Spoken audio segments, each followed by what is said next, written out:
అందరికీ వినాయక చవితి శుభాకాంక్షలు. మంచిగా పండుగ చేసుకుంటున్నారు కదా అందరూ వినాయకుడిని పెట్టుకొని. మాకైతే వినాయకుడిని పెట్టుకునేది లేదు. ఎందుకో తెలియదు, పూర్వకాలం నుండే వంతెన లేదంటారు. తెలంగాణలో అయితే కొన్ని ప్లేసెస్లలో చాలామంది పెట్టుకోరు. నేనైతే పుట్టి పెరిగిన ప్లేస్లో అయితే చిన్నప్పుడైతే అసలు ఎవ్వరూ పెట్టుకోకపోయేటోళ్ళు. మా వాడలా ఇక గుళ్ళే తిరిగేటోళ్ళం మేము. మంచిగా అనిపించేది. అంటే ఇక గుళ్ళకే వెళ్ళాల్సింది కదా, ఇంట్లో ఏం చేయలేం కదా, బాగుండేది అప్పుడు. ఇప్పుడైతే అంత లేదు. కనీసం గుడికి వెళ్దామన్నా కూడా బొల్ల బొల్ల వర్షం కొడుతూనే ఉంది. ఇక దేవుని దగ్గర మామూలుగానే రోజు పెట్టినట్టే దీపం పెట్టేసిన.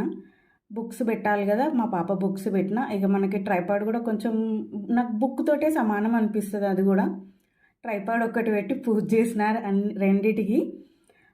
ఇక వచ్చిన ప్రసాదం అంటే సింపుల్గా చేసుకునేది సేమియా ఒకటే.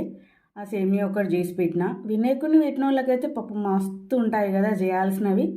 ఇక మనకు పెట్టేది లేదు కాబట్టి నేనేం చేయలేదు, ఒట్టి సేమియాతోటే కానిచ్చిన. సేమియా ఒకటి పెట్టేసి కొబ్బరికాయ కొట్టేసేసి అయిపోయింది. ఇక అంతే. లంచ్లోకి ఇక చిక్కుడుకాయ టమాటా వేసుకొని మంచిగా తిని కొంతసేపు ఉన్నాం. అయితే చాలామందికి ఇక్కడ డౌట్, అంటే మేము కొత్త ప్లేస్కి షిఫ్ట్ అయినాం అన్నట్టు. ఇక్కడ అందరు అడుగుడే, ఎందుకు వినాయకుడిని పెట్టుకోరు, మీరెందుకు వినాయకుడిని పెట్టుకోరు అంటే మేమేదో ఒక గ్రహం నుండి వచ్చినట్టు మమ్మల్ని ట్రీట్ చేస్తాను అందరూ. అంటే ఇక వాళ్ళకి కొందరికి చెప్పినా కూడా అర్థం కాదు.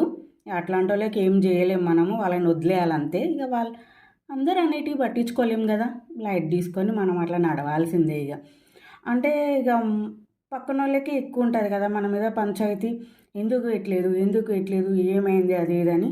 ఇక మనం పెట్టకపోతే మనల్ని ఈడ ఉండని కూడా ఉండనియరేమో, అట్లనే ఉంది పరిస్థితి. చూస్తే నాకు అట్లనే అనిపించింది. అసలు ఏంటి ప్రాబ్లం, అదేంటి వినాయకుడిని పెట్టనోళ్ళు కూడా ఉంటారా అని.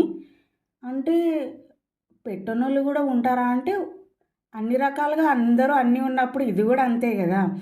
ఎందుకు పెట్టరు అని అంటే అది చెప్పినా అర్థం కాదు. నాకు కూడా తెలియదు, అదేంటో మా బ్యాడ్ లక్. మా అత్తమ్మ వాళ్ళ సైడ్ లేదు, అమ్మ వాళ్ళ సైడ్ లేదు.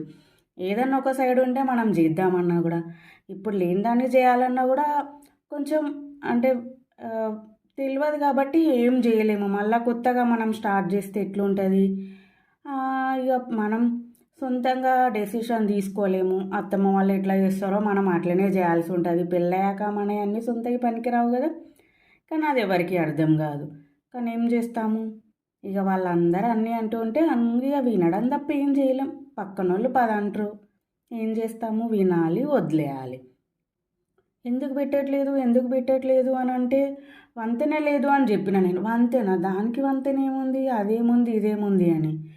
అయ్యో బాబోయ్, అసలు ఎంత జనాలకి ఎంతనో. మీరు కూడా ఇట్లాంటి